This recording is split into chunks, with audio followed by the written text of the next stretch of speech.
Hello, and welcome to another episode of the Young Conductors Podcast. We are your hosts, Sean and Cole, two conductors on a mission to encourage, educate, and inspire young conductor teachers. Welcome back, everyone, to another episode of the Young Conductors Podcast. We are super excited to welcome Dr. Sengin. Welcome, Dr. Sengin. Hi, so good to be here with both of you. Yes, good to have you with us. Dr. Sengin is coming to us live from Missouri, specifically Kansas City, where she is on the choral faculty at the University of Missouri, Kansas City's Conservatory. To get us started, Dr. Sengin, why don't you tell us a little bit about yourself? Happy to. So I'm in my second year as a visiting assistant professor of choral studies at the University of Missouri, Kansas City Conservatory, where I teach conservatory singers, which is the flagship ensemble, choral union, which is our Y'all Come group, as I learned to say in the South. Yes. That includes students and community members. And then I also lead the graduate choral conducting program, where I teach graduate choral literature and graduate choral conducting. And I'm having a great time. Prior to that, I taught at Georgia State University for 5 years in Atlanta. And then before that, I did my doctorate in choral conducting at Michigan State University. So I'm a Spartan, and I learned to care a lot about sports ball. Go green. And before that, I taught high school choir in New Jersey for 5 years, which is where I'm originally from. And I did my master's in choral conducting at Ithaca College and my undergraduate degree in music education with a vocal emphasis at the College of New Jersey. And so I'm really excited about all things choral music and teaching and conducting, and happy to be here with y'all today. That's great. Yeah. I'm curious, what is the size of your conducting cohort at UMKC? Great question. This year we have 5 students, 4 master's students and 1 doctoral student. Oh, that's nice. Are you enjoying that? Is this your first time having your own cohort? Yeah, yes. So when I was at Georgia State, I had the opportunity to co-teach and co-mentor graduate students in choral conducting at the master's level. And it's been a wonderful journey that I've really enjoyed mentoring and teaching graduate students in the last year and this year, leading that program. That's exciting. Yeah, I think so. I mean, I'm having a great time. So one thing that we really like to ask our guests is, what inspired you to pursue a career in conducting? And with that same question, did you have any specific role models that helped grow you as a conductor? That is a great question. So my musical journey was probably very similar to many in terms of I sang in choir and I played in band. I'm a clarinet player. And I did that from 5th grade on, all through high school, and participated in basically every music and theater opportunity that there was. And I just absolutely loved music and being a part of groups and engaging with my peers in that way and coming together to do artistic things. And I would say I sort of always knew that music would be a very fulfilling path in terms of, professionally and personally. But it was really in my senior year of high school. That's where it all started.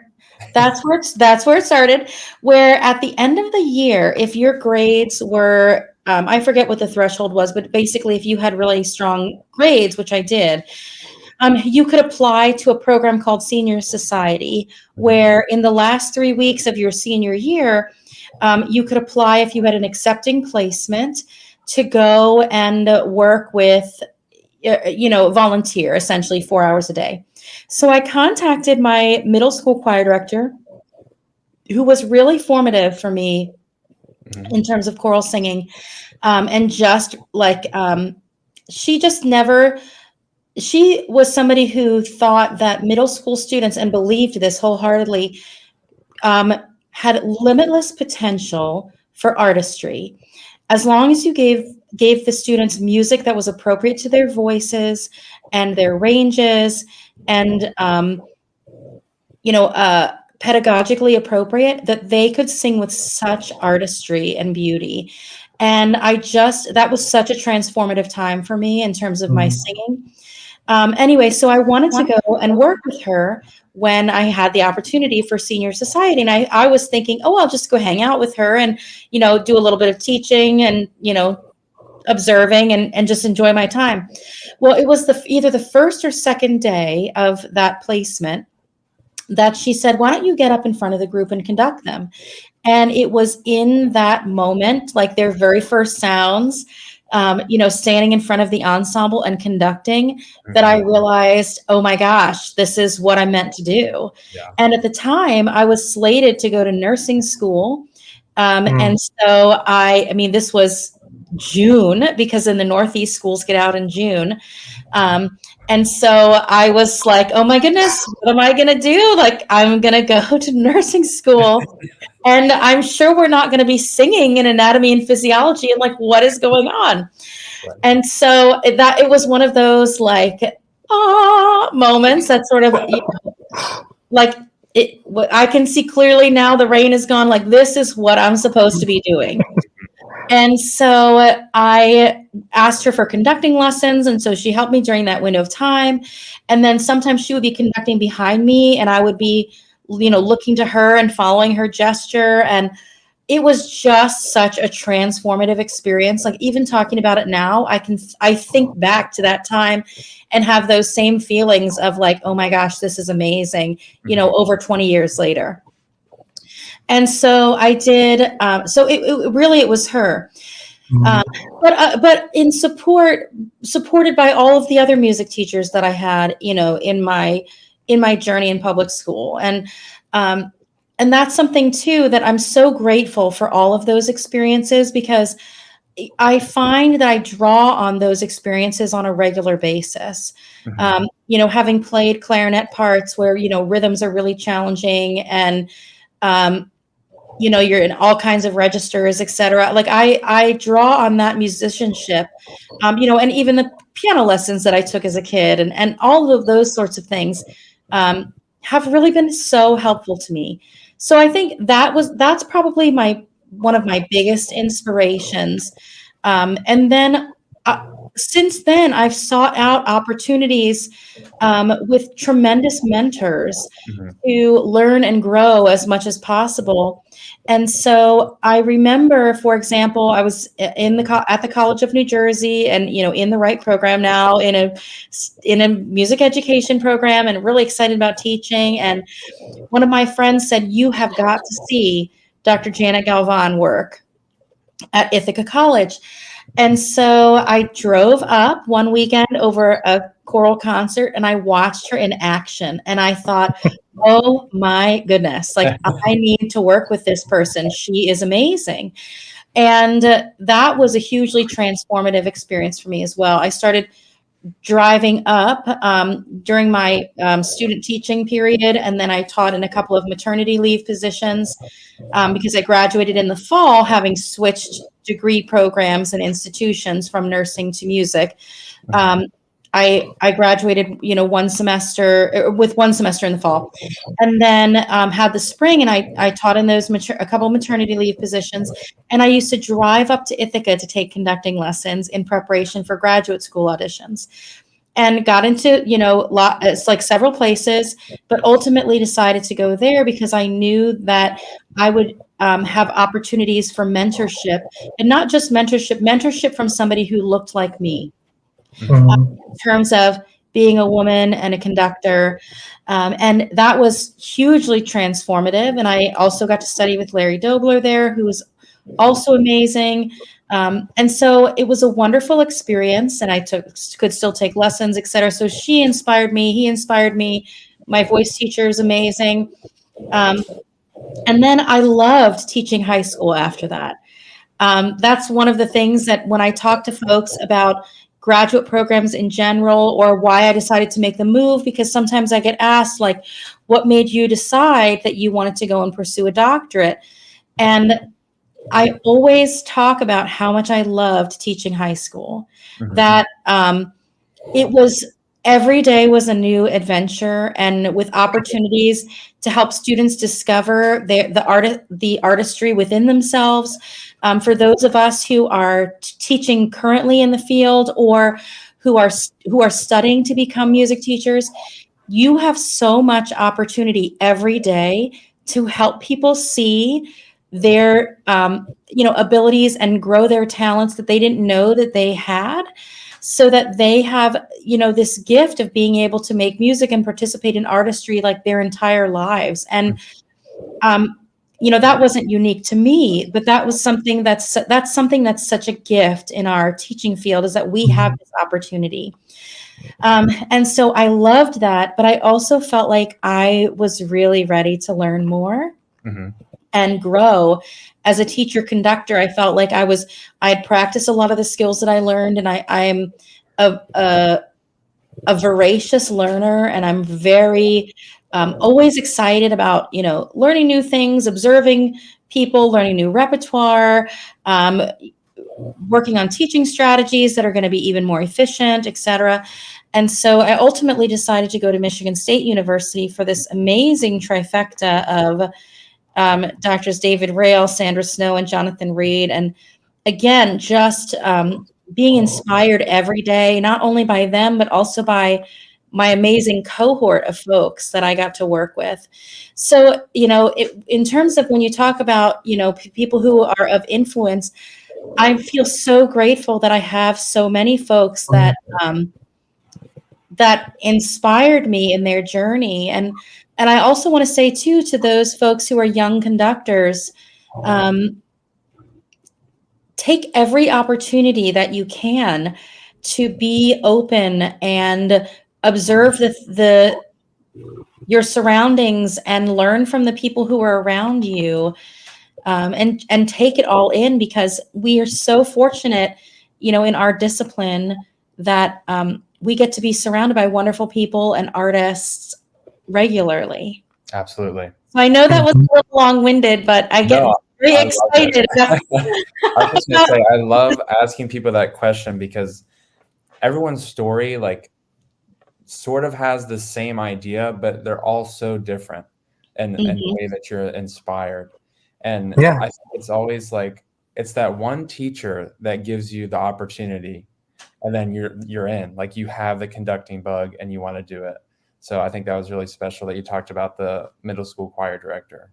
It also is important to note how many people influence us. Yeah. And sometimes it's really big things, and sometimes it's small things, How great is it that your cohort and the people that you learn from are probably still inspiring you to this day, So, and you probably are inspiring them too. So it's kind of give and take a bit. So Speaking of your high school experience, maybe we can move into the topic for today, which is recruiting and retainment for the performing ensemble. So I'll let you take it away, Dr. Sengin. We might ask some questions along the way. Sounds good. So recruitment and retention, these are things that I'm really passionate about. And I don't have any one particular magic thing that works that, try this, and all of the singers come racing into your room. And then, I find that recruitment it permeates my teaching. It's a part of something that I think about regularly, all the time. And that it's something that is context-based. So oftentimes context-based and context-driven. So what I mean by that is the very first thing that I think about when I think about recruiting for ensembles is first taking a look at the things that we already have in place. What things are working in the program? Where are students engaged? Singers engaged? What's going well? What students are involved in the program? What students are not involved in the program? And does the program meet the needs of the community? And so that's something that I always think about. And I've been really fortunate to work in great places. I taught in 2 different high school programs. and then also at Georgia State and here. And in each of these places, I've been able to implement a variety of sort of context-specific strategies that have helped to grow programs. And so I'll give you an example. When I was teaching high school in New Jersey, at the second school I was there for 4 years. The program grew from probably around 150 students to over 270 students. Wow. Oh, And wow. in the year that I was leaving, there were over 300 students enrolled, and they hired a second teacher for the year after, for the following year when I left. Mm-hmm. So I know that for me, these strategies have worked really well. And so I'll just share some of them with the listeners. So for example, I found in the high school that I stayed at the longest, there were, I found that we had 3 ensembles, well, 2 ensembles that met during the day, and both of them were mixed, and one of them met in 2 sections. So there were 3 mixed choirs, and 2 of those sections were the Y'all Come choir that were split, and the other one was an honors weighted mixed ensemble, which what a gift to have in a high school setting, an honors weighted mixed ensemble. And one of the things that I noticed, though, is that there was not a home for advanced treble singers. Most of the time, treble singers outnumber the tenor and bass singers by large margins in choral programs. And I know many choral directors, work constantly and diligently on engaging tenor and bass singers. But the reality is we just often have so many more treble singers. And so I was finding that students who did not make the top mixed ensemble for reasons of balance, so that, you were singing a well-balanced SATB mixed repertoire, would sometimes decide not to continue singing in a choral ensemble because they didn't want to have the same experience that they had, over the last however many years that they sang throughout, their time in school, where they were singing, with students who were in more beginner level singers. And so I talked to students and I asked them questions like, what would help you to feel connected to the program? And a lot of the students who were sort of on the fence about continuing, especially the treble singers, said, I really want to be more challenged. And as teachers, especially as music teachers, I think we're often really strong at differentiating instruction, providing formative feedback, especially all the time, the whole rehearsal. We often provide, immediate feedback on improvement. Right. But if you're a student who's, sung 6 or 7 years and you sight read reasonably well, and you're with somebody who's singing for the very first time and they're learning how to match pitch, for example, which, by the way, I firmly believe you can teach everybody to match pitch. There's lots of different strategies to do that. There are just opportunities for you perhaps to be more challenged in a different program structure. And so as part of that, I worked to establish an auditioned honors weighted treble ensemble. And I talked with the district, administrators. I had an amazing music and arts supervisor at the time. And I said, if basically, we have all these treble singers that would qualify to be in an honors level group, but because of the class size and the need for a balanced repertoire, we don't have a space. And I said, when we do when y'all look at the number of sections that you include for AP biology, and you have 47 students that are eligible to take it, we create another section for those students to be able to take that class. And I said, that's what I'm asking here, is for another section that's going to help, of an honors level ensemble that's going to help meet the needs of the students who qualify. And I said, this would be a treble ensemble. And so the first year, there were 27 students in the group. And I found that students came back to singing who sang in middle school or junior high or elementary school, they came back, okay, let me experience this. Let me try this out now that there's an honors level treble ensemble and there's another opportunity. And that was very transformative for myself, but also the program. And I found after that, it was my third year teaching there at the second school that I was at. And I found that just creating that ensemble created so many positive experiences for the entire choral program. And the numbers just exploded after that. And I mean, across the board, the honors level mixed ensemble was still 48, but the second year of that treble group, which was my last year there, was 52 singers, I think. Then we had 3 sections of the non-auditioned mixed choir because there was just a lot of excitement. And I'm sharing this to say that I think there are ways that we can look at our program structures to see, does this meet the needs of our community? And now that those advanced, intermediate advanced singers were in their own ensembles being challenged, at their level of experience, that also allowed for the Y'all Come Choir, more folks in there to be singing at a more similar level. And by level, I don't mean like quality, I mean like experience level. So that repertoire, selecting repertoire and all of these kinds of considerations that we think about rehearsal strategies met their needs as well. Better. And so that's something to think about. And then for recruiting tenors and basses, I worked to create so that ensemble was curricular. And then the tenor and bass ensemble that I created,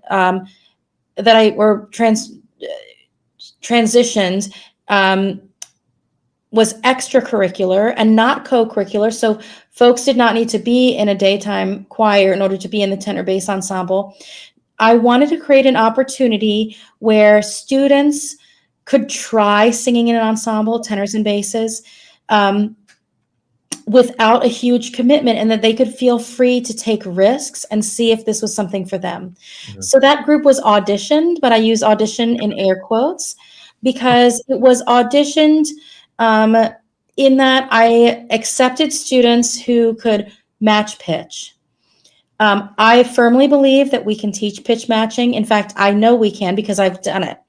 And lots of my colleagues have done it, and lots of the listeners have also done that. And if you're somebody who hasn't had the opportunity to help somebody learn to match pitch, it is such a rewarding thing because it's like you've unlocked this ability for folks then to be able to sing and be artistic and be confident in that.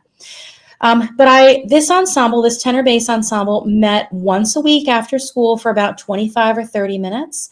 And so that was not quite enough time to be able to teach pitch matching and repertoire. And so that's why the only criteria for that ensemble was being able to match pitch. And so the first year, that ensemble was about 13 tenors and basses. And I was very strategic with the repertoire that I selected. So I picked only things that I knew they would sound good singing, things that were going to challenge them, but no matter what, they were going to excel at. And no matter if 1 or 2 didn't come to rehearsal every single week or what have you. And with the number of students. After that year, the subsequent year, there were 38 tenors and basses in that ensemble. And then the third year of that group, we had over 40. And my last year there, we had over 50. Oh, wow. I'm sharing this because I think, again, that, yes, there are a lot of factors that go into recruiting, but I think program structure is a huge part of it. And then I found that a lot of those tenors and basses who didn't know that they had those, talents or skills, had not tried singing before, would sometimes transition into singing in some of the curricular ensembles because they had a newly discovered talent that they had. We talk a lot of times about singing and music as a gift. And I think, yes, it can be a gift, but I also strongly believe and know to be true that it's a skill that you can learn. we don't go into algebra class, or hardly, some of us probably do, but not many of us go into our algebra class already knowing algebra. And so I am just a huge proponent of, in every single program where I've worked, it's really an important part of my philosophy that there is a place for every individual who would like to sing to be a part of that. And I've been fortunate to work in places where that's also been supported. And so if you're in the Kansas City area and you would like to sing at UMKC, Choral Union meets on Tuesday evenings from 7 to 9 p.m. And we'd love to have you join us. I know that's like a little plug in the middle. No, that's perfect. No, that's great. Or if you're looking at grad school, look at UMKC. Yeah, So Yeah, absolutely. Absolutely. Yeah, So what do we, oh, sorry. no, I was just gonna say what you're saying. I totally agree with. Like you have to be willing to really take a look at what you're doing, and like reinvent the wheel in some ways. Like be willing to take that risk to do something different. Yes. To recruit your people. Yes. And the other thing I would say too is talk to your peers, talk to your colleagues, talk to your peers, ask questions of veteran teachers. I mean, when I taught high school in New Jersey, I was often at concerts from neighboring schools, or shadowing other teachers, or engaging in conversations with teachers, who had programs that I admired. Like, what's your structure? How are you doing this? How do you pick your repertoire? Your group sounds amazing. How did you get the buy-in for, this, that, or the other thing? So the first part of that, the recruitment, is about observing your contacts. And then for me, I find the next part to be about making connections within the school. And so I have this phrase that I think about, which is building rapport engages everyone in recruitment. I classify myself as an extroverted extrovert. And so I love talking with people. I find it energizing. And so in that way, I feel fortunate in the business that we're in to just start conversations with folks. But I think making connections is really important. And so, sharing with your current students that if anybody has any friends that might be interested in joining us, like, let me know. I'd love to reach out to them or invite them, or you feel empowered to invite them. Engaging with your current students' friends, engaging with fellow faculty members, and just sort of building relationships in lots of areas, and not for the express purpose of recruiting, but because we are better humans in life when we have relationships. Humans are social creatures. There's lots of research about, how the challenges of the technology have sort of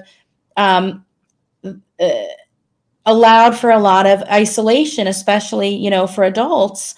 And I think about that, we're in a field that is largely team-based. I like to joke, like, there's no I in choir, but like there is. And I'm sure somebody listening to this podcast just rolled their eyes. But I know there's an I in choir. But it's, a play on there's no I in team. And sometimes I use humor in rehearsals, or as one of my former church choir members say, I always try to make jokes, but sometimes they don't land. I love that because it's true. But I try to use humor as well. But we really are in like team like social connectiveness fields in music ensembles, especially. Sure. And so just thinking about that in general, if you're teaching in a school, how you relate to the coaches, for example, is really important.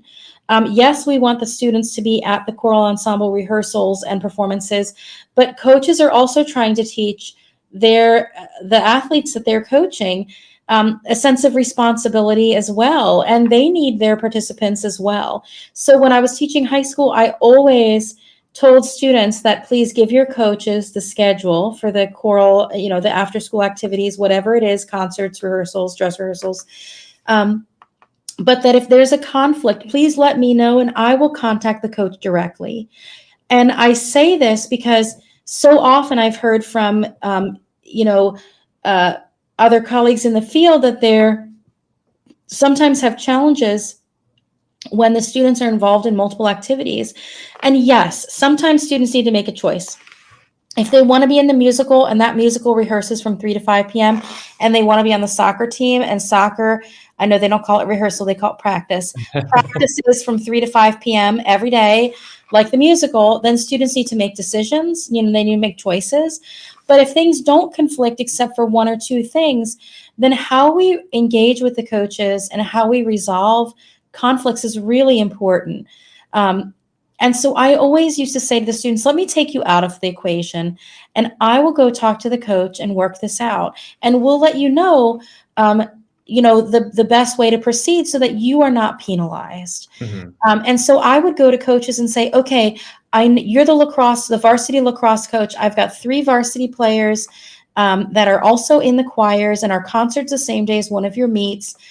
And that I know, that these 3 players are really integral to your game.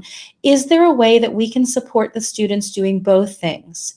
Our concert starts at 7 or 7:30, whatever the time is.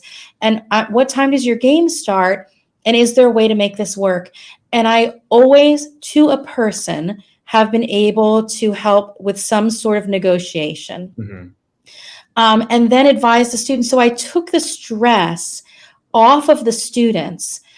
Because I thought that was really important. If we put students in the middle of these situations where adults in the same organization, especially, put them in stressful situations and at odds, a lot of times I found that students would drop one program or another. Right. That they felt like, well, I guess I just can't do both things because I don't want to feel that, stress of disappointing one or disappointing another. And I just didn't want that for the students. This was supposed to be an artistic outlet for them, and the sports are supposed to be an athletic outlet for them. And all of them are collaborative and team focused. And so how do we maintain that for the students? And then I would also say, in the same way, engaging with your administration and your counselors. I used to invite counselors to come to my class to see, what it was that was going on in terms of watching how we learn, watching how everybody works well together. It's not just, okay, we learn some songs and then go sing on a stage. It's like there's a lot of other elements. We all know this when we teach music ensembles. But imagine, folks that didn't have that experience growing up, or in programs, or have very limited experience with this, just making it an accessible and a welcome space for especially counselors who are curious about what it is that we're doing and how the students are learning. I found that was a huge component of recruitment. That counselors would often advise students, if a student was then saying, like, I think I want to do choir, they would say, you're going to love this class, you're going to have a great time, you're going to work hard, and sort of manage expectations in that way. In the same vein, if a student said, well, I want to do something easy, like, I don't know, I'll just sing in a choir or whatever, or just show up. They said, just so you know, if that's what you're looking to do, this is not the elective for you. Like, Miss Sengin is going to really encourage you to be participating fully. And so, but they knew that because I had invited them into my classroom and they had come and seen. One thing that I think is really also super helpful is invite your counselors to the concerts.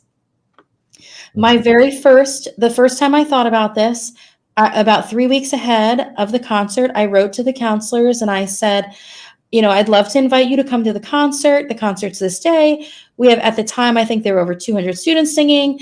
And I said, I know sometimes you go to sporting events to see, the students that you advise participate. If you want to get a lot of birds with one stone, you can come to a choral concert. You'll have at least 20 or so students that you advise singing, and I know they would love to know that you were there and if you see them afterward. And so the very first time I sent it, no counselors came to the concert. And, I could definitely have taken that as discouraging, but I didn't, because I find I'm somebody who, when you get to a locked door, then I look for a window, then I look for a different door, then I look for other ways and other solutions and other strategies. And so I thought, well, several counselors wrote back and said, I'm sorry, I'm not able to go. I've got plans this day, but definitely let me know about the next one. So I responded and said, oh, here's the next date and we'd love to have you. So 3 weeks before the next concert, I wrote to them all individually again. And then several came, because by then they had the expectation, or I had established the expectation, that I would write to them and invite them to the concerts and that they would consider going. And so they talked about it in their weekly counselor meeting, and several decided to go have dinner together and then come to the concert, which was awesome. Yeah. And so then we established that that was a tradition. And so then after the next concert, several would say to me, Jen, I'm going to be there for this next one. I can't come to this other one, but so-and-so and so-and-so and so-and-so and I are going to go grab dinner, and then we're going to come.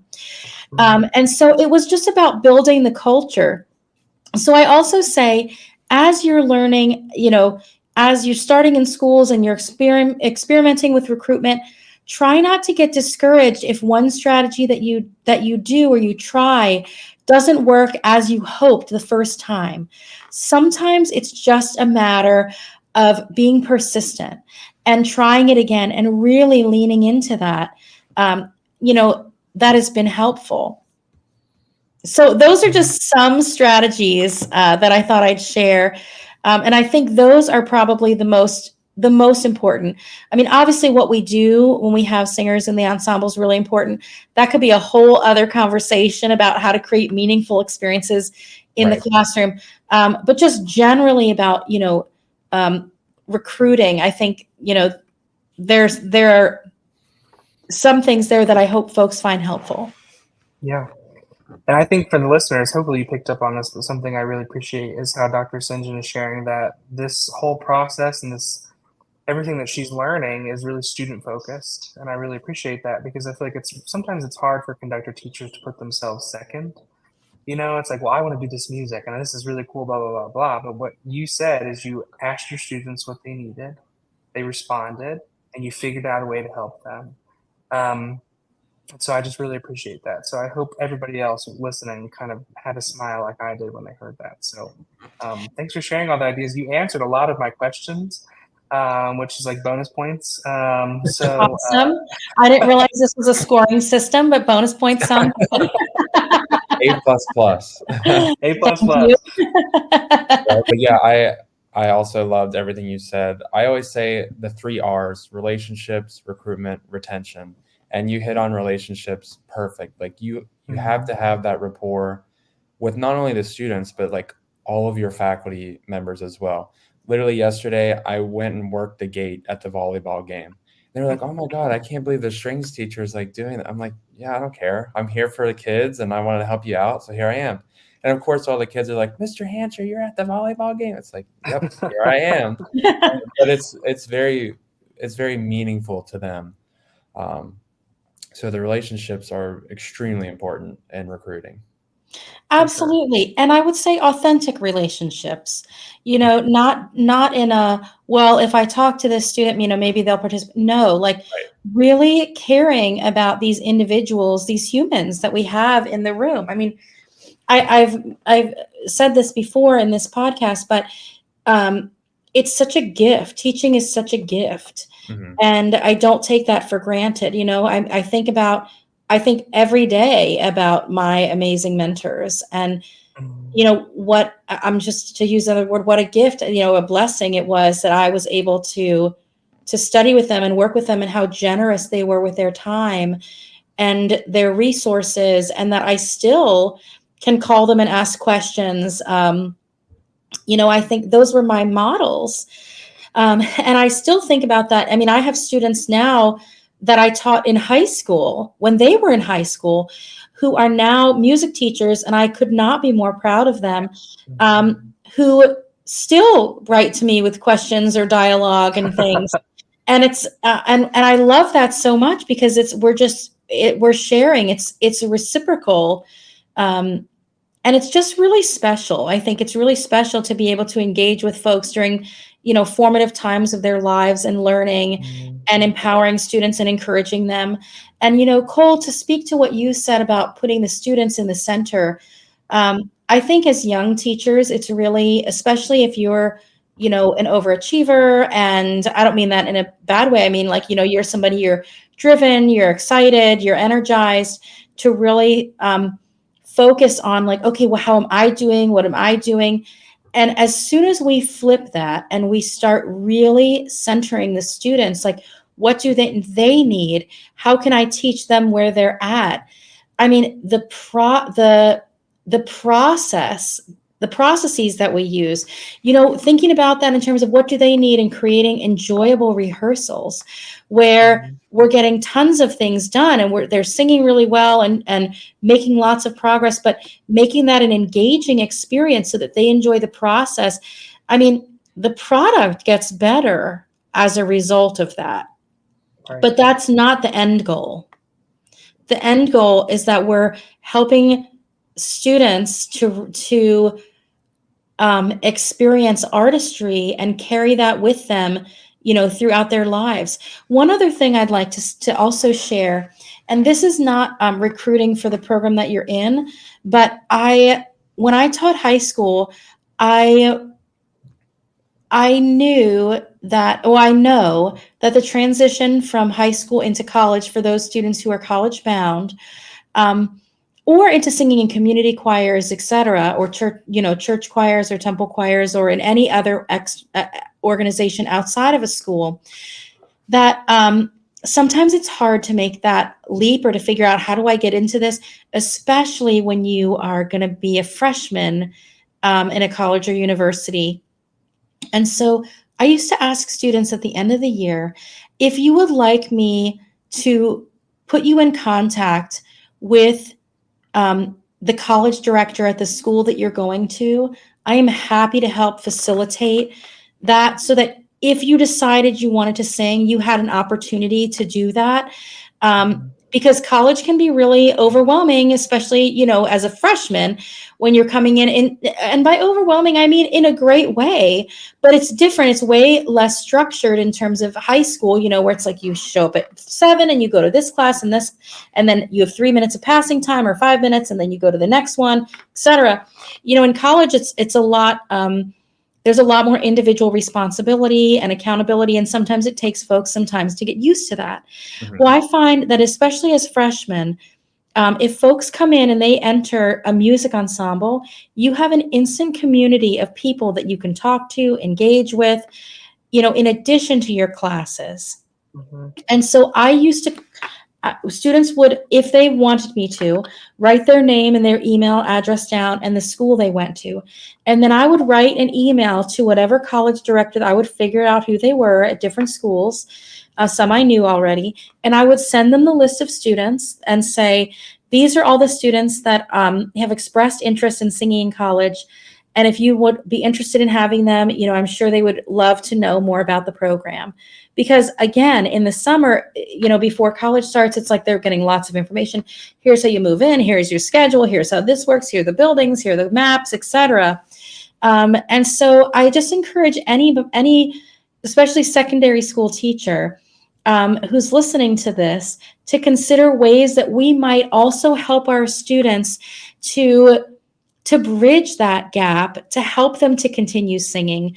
And even offering, if you're going somewhere and you'd like to sing in a community choir and you'd like me to help you, put you in contact with somebody. I mean, we know as music teachers that, we can Google and find places that would be appropriate for our students to continue participating. Mhm. But even like a community band, helping them to still be connected to, a music field where they might also have community. For sure.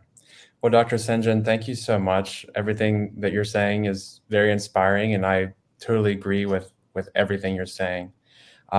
Speaking of finding those college directors and talking to them, we like to do a conductor to watch on our episodes.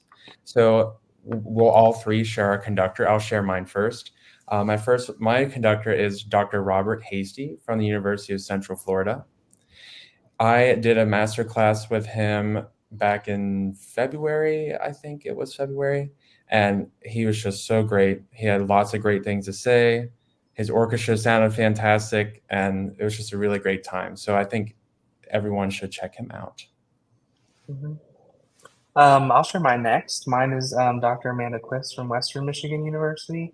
She actually just is starting there, for you folks who might be like, wait, isn't she at Miami University, Florida? Or she's now going to Western Michigan. But I also just did a master class with her and got to sit in some sessions of hear all the things that she is interested in. She's a really, really cool and talented conductor. So what about you, Dr. Sengin? Who is your person? I love that. It's so hard to narrow it down because we have so many amazing folks in our field. But one that comes to mind right now is somebody who's chatting with earlier today, and that is Dr. Erin Plisko at Missouri State University. She's a brilliant conductor teacher, and her ensembles have performed at divisional and national conferences, and she's very thoughtful and she cares so deeply about her students. She's really smart and just great people. She's just a really good person. So I think that I would say Erin Plisko. Great. Beautiful. Well, Dr. Sengin, again, it's been really great meeting you. And I hope that our listeners took a lot away from this. I'm sure they have. I know I have. Just like us, yeah. Yeah. So, awesome. Thank you both so much for the opportunity, and I hope you all have a great day. Yes, of course. Thank you. All right, until next time, Young Conductors Podcast listeners, we'll see you then. Thanks, everyone.